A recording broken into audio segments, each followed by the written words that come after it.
Okay, next iteration of String with Me. Customer order states head Maverik Kinetik 3.0.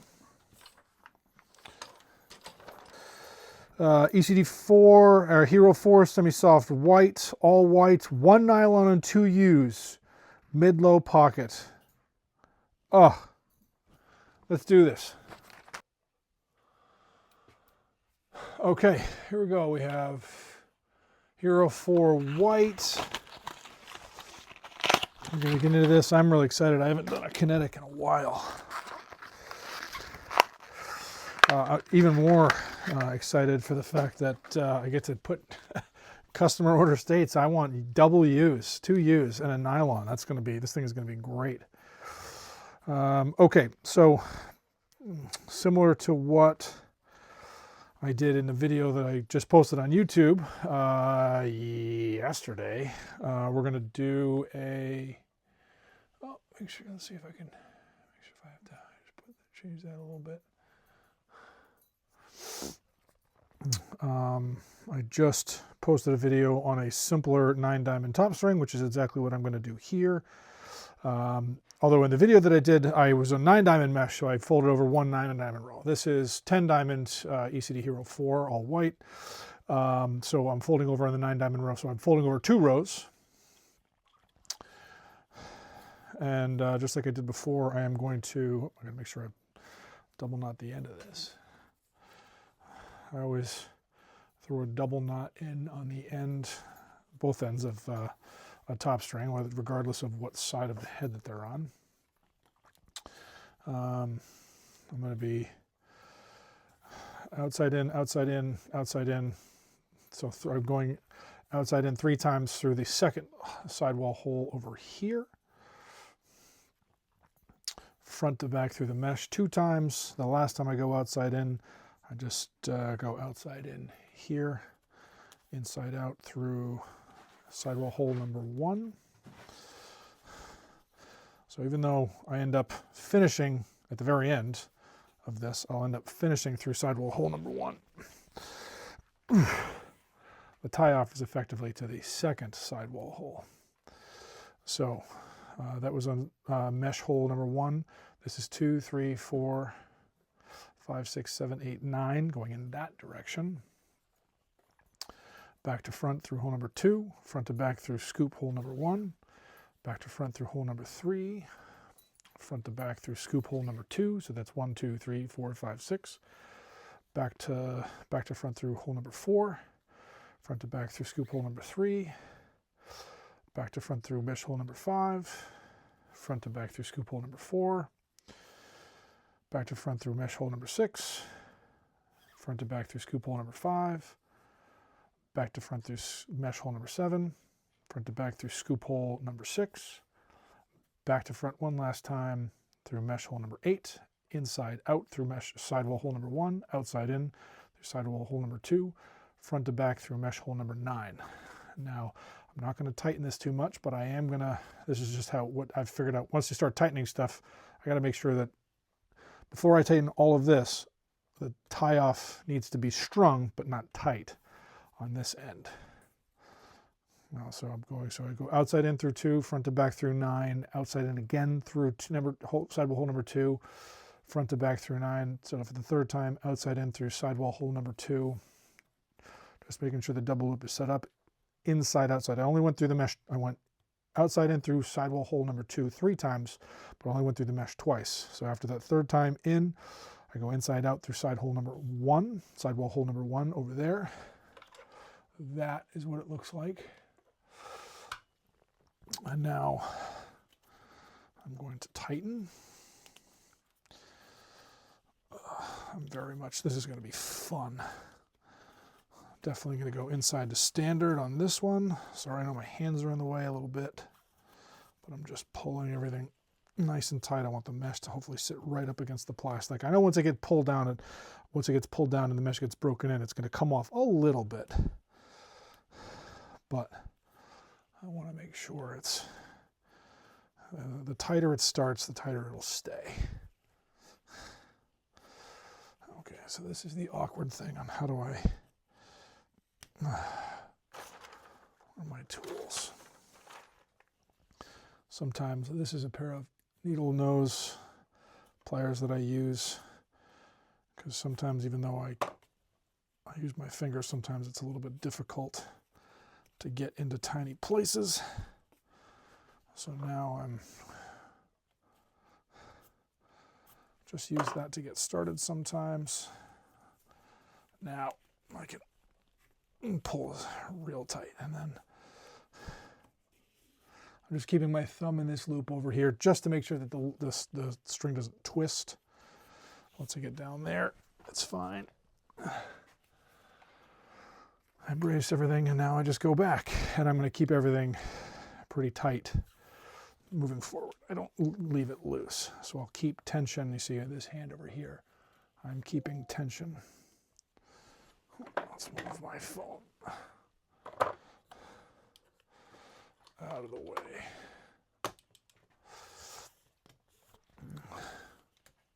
So in this case, my left hand over here is keeping tension. My right hand is using as a guide.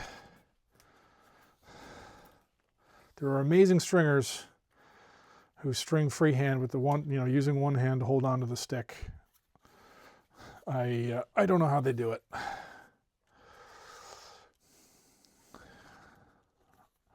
I'm a big proponent of either stringing on a shaft, but two, obviously, I do this a lot, so I have my own custom stand. Okay. So going in this direction, I did the exact opposite. So I don't use, as far as the Liberty part, I'm only, hole number 1 and hole number 9 in the mesh of those 9 in the 9 diamond row, those are used to tie off. The rest of them are what I'm going through. So I go through 7 holes of mesh, and I go through 6 holes in the scoop. And then this is a smaller hole. This is a thick, 550 paracord is thick. So in this case, sometimes I try to go through sidewall hole number 1 twice. But I don't think I can do that here because the hole is small and the Kinetik 3.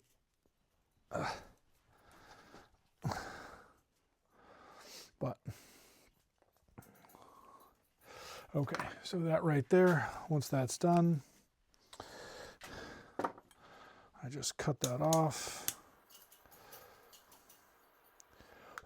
burn it, or melt, just melt the end. Okay, now we're going to move on to the sidewalls. Okay, on to the sidewalls themselves. Double loop starting the sidewalls here. So starting in sidewall hole number 3, outside in, front to back through the mesh, outside in, front to back through the mesh, outside in, leaving it coming out on the inside. I'll do that on the other side over here too. Something I've started doing, I know other people have been doing this for a lot longer than I have, especially when I'm doing inside weave for the first few holes. Something I've started doing more recently than not is I'll do inside weave, until I do like a knot, because I like doing knots, knotted ones. Usually, for a long time in the past, I'm only doing inside weave, and I'll do entirely one side and then do entirely other. There is no right way to do this. If you do it one way, that doesn't mean you do it. If I do it one way and you do another, it's wrong. It's like going halfway to a knot and then halfway to a knot and then finishing this side and then finishing the other side. It's not the right way. There is no performance benefit from either.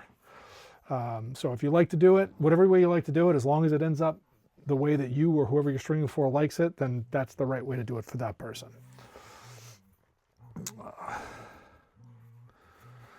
But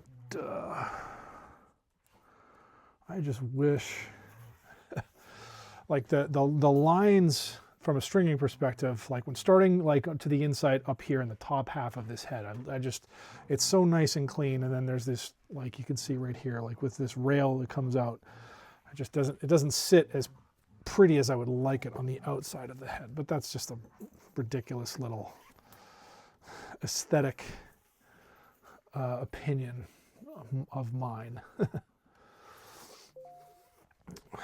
So going for a mid-low, I'm still going to do, like if this head was not so flared, like if it didn't stay straight up until like here, like if the flare ended like there, I might do 3 inside weaves in a row. But this head is, the Kinetik, and people who love the Kinetik absolutely love it.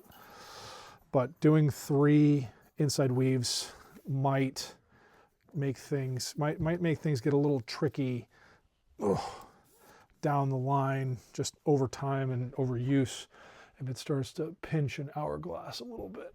Okay, we're looking good. So 2 inside weaves, skip, you know, it's a knotted 1, skip 1 sidewall hole. Make sure everything is nice and tight. I think I'm not going to pull that one through, but I'll do the other side so you can see it. Nope, that's too low. Oh God, I haven't put U's in any pocket in so long.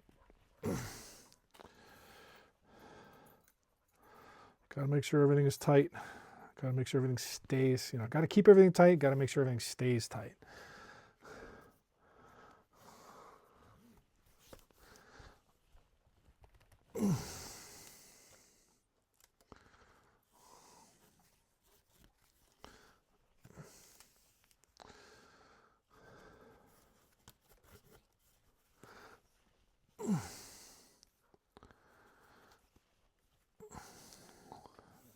Millimeters are miles. Ugh. Okay, so I'll pull.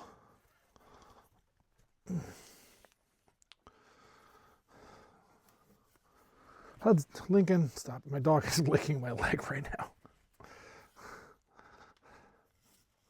Oh, somebody asked about, Lincoln, come here. Come here.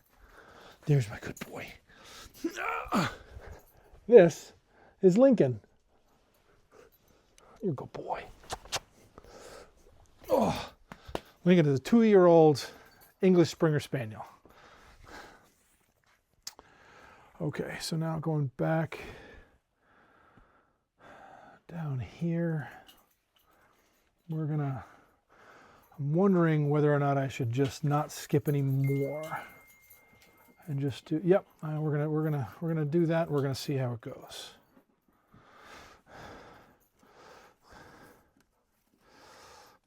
So it'll still be mid, but it'll still be able to sit low. Still be able to roll up to mid. I'm pulling down enough. This is going to be fine. So 1, 2, 3, 4,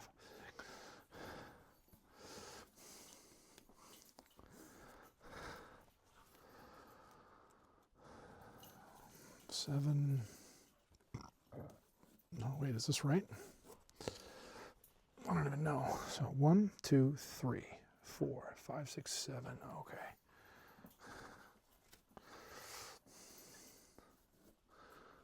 So I think that's 8.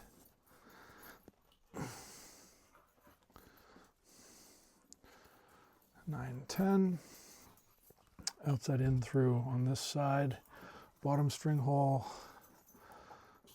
Double loop. Finish through the very last sidewall hole. Make sure that's nice and tight. You'll see it when I go around on the other side.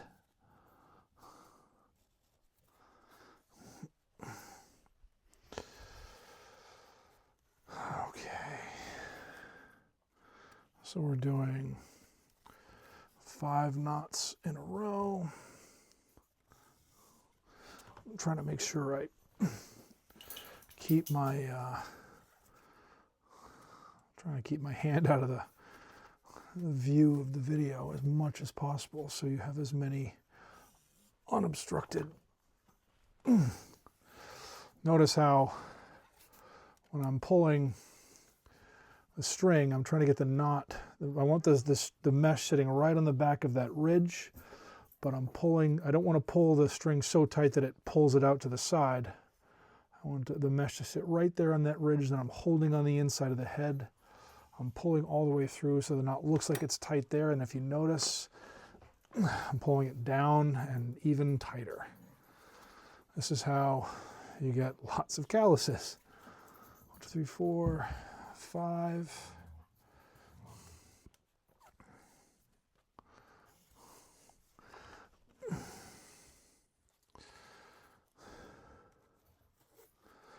Okay, so I went through 10. So I pretty much, as you can see, I just went through, I finished with a 2. The last two, whoops, oh, I went through the wrong hole. The reason why I finished with a 2 is because I feel like it just gives me, I like how, from a performance perspective and an aesthetic perspective, how going through a 2, like the mesh is being pulled from that string, not being pulled from the plastic. So I'm changing the shape of the bottom part of the pocket by doing this. And it works for me. It's not the one right way to do it, it's a way to do it. Okay, there's that, fully unbroken in. I'm pulling a little bit more 550 paracord. Hopefully you can see this. I'm just trying to make some, well, that's not an aglet. I'm just melting the ends so they don't fray.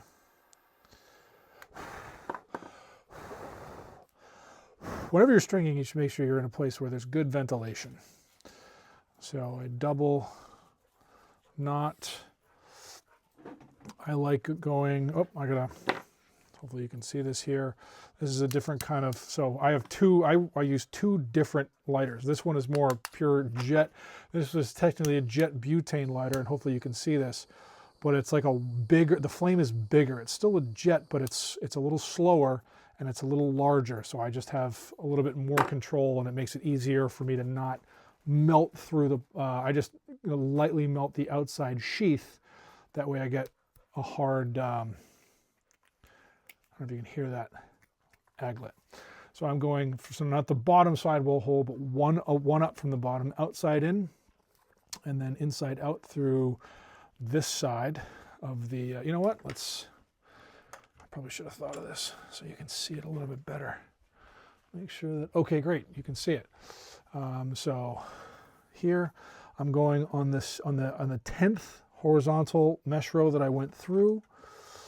So I'm using 8 holes. I don't use 1, I don't use 10. I go 2, 3, 4, and then I do another loop down here, and then I go 5, 6, 7, 8. So I go in, out. So front to back through 2, back to front through 3, front to back through 4, back to front through 5. So in, out. So if it goes 1, 2, 3, 4 of the 4 bottom string holes, I went inside out through 1. I'm going outside in through 3. Inside out through 2. Now you can see I've got my first loop, and then I'm going to go again, front to back through 5, back to front through 6, front to back through 7, back to front through, oh whoops, 5, so 6, 7, 8, 9, sorry. So front to back through 6, back to front through 7, front to back through 8, back to front through 9. Now I'm creating my second loop by going outside in through bottom string hole number 4. You see those 2 loops right there. I am going to tighten it a little bit more. Inside out through the one up from the bottom sidewall hole over there. I don't know how it's going to look when I break it in, but I am going to just tighten it a little bit. I just want to make it look even, and then I tie a single knot on this side because that's the side that I want to be able to adjust. Okay. This is when we're going to try some creative editing. Oh, make sure that's nice and sits nice and she's tight. Okay, so we're going to try some creative editing techniques. Ready? 3, 2, 1. Well, that turned out better than I expected. Okay. It's really interesting because I don't. Now I've got to I really actually have to think about what I'm going to do for the shooters because I almost never add U's because I'm always thinking of I'm almost always in terms of where I'm placing my shooters is how to make sure they're 4 inches or above measured from the bottom of the scoop itself. Okay, so 1 nylon and 2 U's. Interesting thing. Now, most people aren't going to have to worry about this because almost very few people are using U's anymore. But the thing is, as far as the bottom U is concerned, the first one, the lowest U shooting string is concerned, you have to be cognizant of at its peak how many holes you're going through, because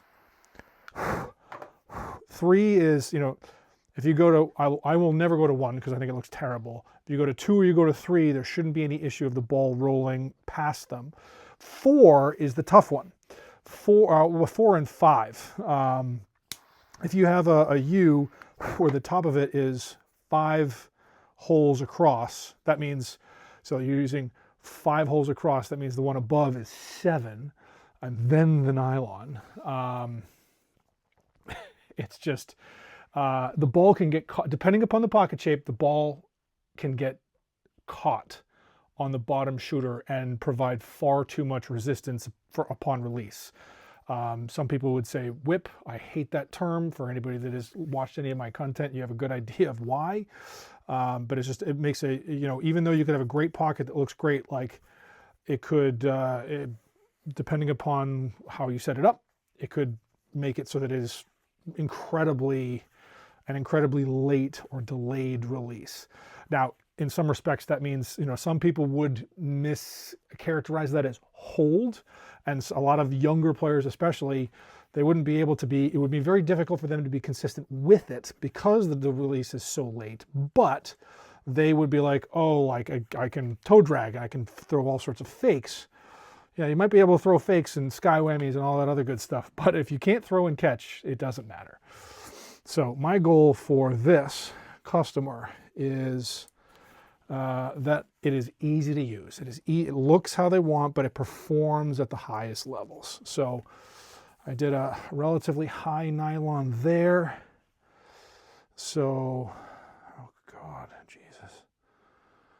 I can't, part of me, like,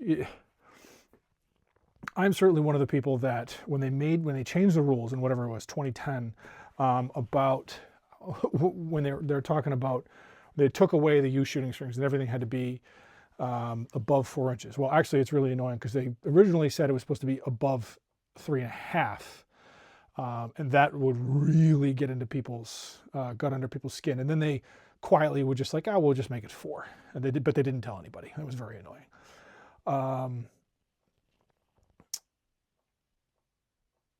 So I'm still like, I'm just trying to figure out how I want to do this, because if I do it at the top U right up against the nylon, that's 6, and then there's 4, and I just wonder how that's going. You know what? Let's try it. I know I just went on this diatribe, but I really do think, because for mid pockets and higher pockets, that 4 might make the mesh get caught too much.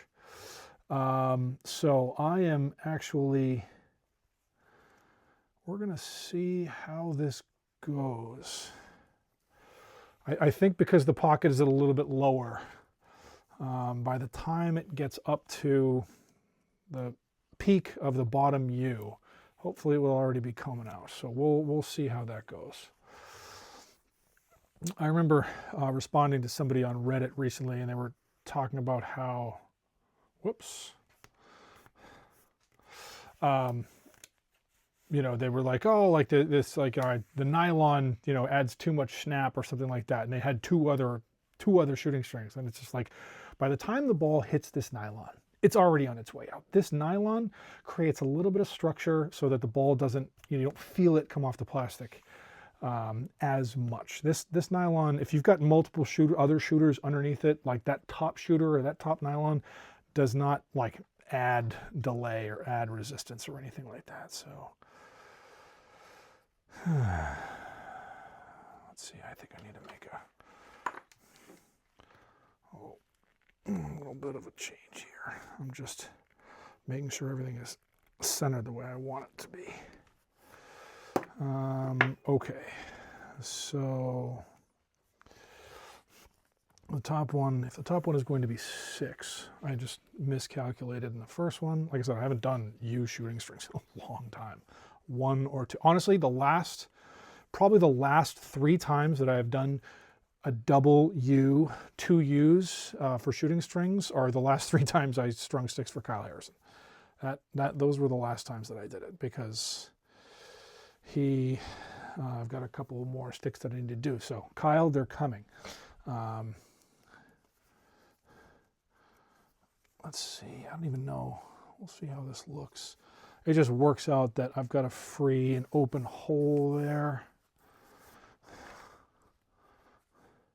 See, if I turn it like this, hopefully you can kind of see this. By the time the ball gets up here, the ball wants to sit like right in there. By the time the ball gets up to here, and this is 6 holes across, like the actual U this way isn't going to delay the release. Hopefully putting in a 4,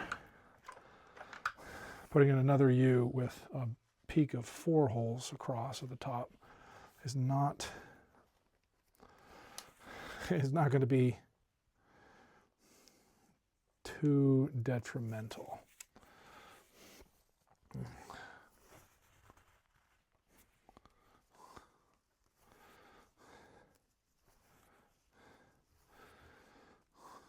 It's going to be real interesting. So this will definitely, the full version of this will be on YouTube, but I'll do a sped up version for Instagram and TikTok and all that jazz. Okay. So you notice on both sides, I'm not going to on this diagonal here, I'm not going to the very bottom. I'm stopping one before the end. So I'm stopping on a 9-diamond horizontal row.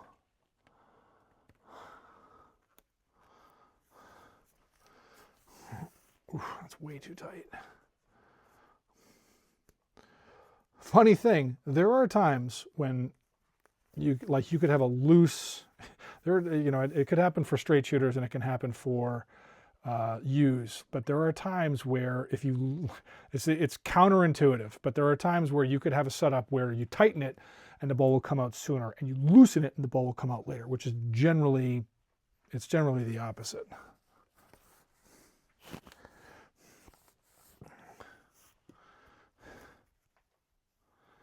The ball will definitely, hopefully I don't have to redo the entire thing, but we will see. So right now, I'm just going to put I'm just tying one knot on the shooter because I'm not really going to throw with it, but if anybody that's ever seen this is one of the Pearl NX no bounce. It's greaseless, but it has no bounce ball. I use this because I'm in my basement and the foundation is below me. And you know what? First, I'm going to throw. I got to find a screw.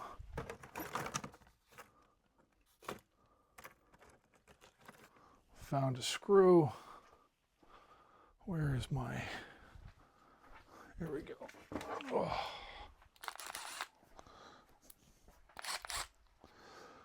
So even though,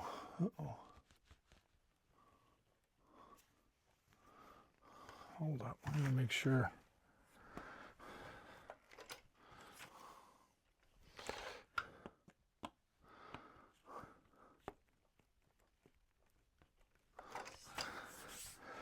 Just gotta make sure this thing is sitting as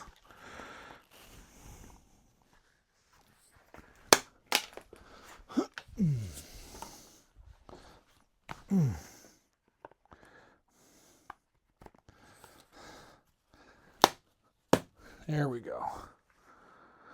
Well, I still have to drill a hole. We got to make sure that it's always.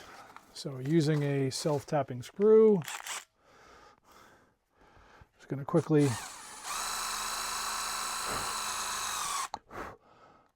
That's not doing any damage to the head. That's just drilling a new hole in this shaft. Legal. So hopefully you can. If I was doing this with a regular ball, the ball would be going through the roof. Bingo. Bingo El Ringo. All right. So there we have it. Now I can tie off, double knot my shooters. I always double knot my shooters because most players don't pay enough attention to keep them tight. And if you put 2 knots, it's just an overhand knot with both string. It's a little bit, I won't even have to cut this one. But if I tie 2 knots, it's just less likely that anything is ever going to come undone. So I'll snip off the ends of that one, ends of that one. I don't even have to cut the second one. This also is a way to keep a certain length of string and keep them underneath the 2-inch rule, which I can say in 15 years of college coaching and 5 years of professional coaching, I have seen, I've never seen it actually enforced. I have seen it, I have been warned about my shooting strings one time, and it wasn't the officials. I think it was the other coach. The officials never did it, but the officials told me about it before the game. So I was able to, I didn't even cut them. I literally used tape and folded them up because it was, I don't know, I can understand the need to have the rule because you don't want to have like 5, 6, 7, 8, 8-inch strings because those, you could whip somebody with them and it would hurt and you could get them in the eye. But it's I don't know if anyone has ever, hit me up in the comments if you have actually seen the length of the shooting, the length of the string rule has ever been enforced for you. Okay, there we go. Mid-low Kinetik with a nylon and 2Us. Any questions, comments, concerns, hit me up in the comments. If you haven't already done so, like, comment, follow, subscribe, all that great stuff. Until then, keep stringing.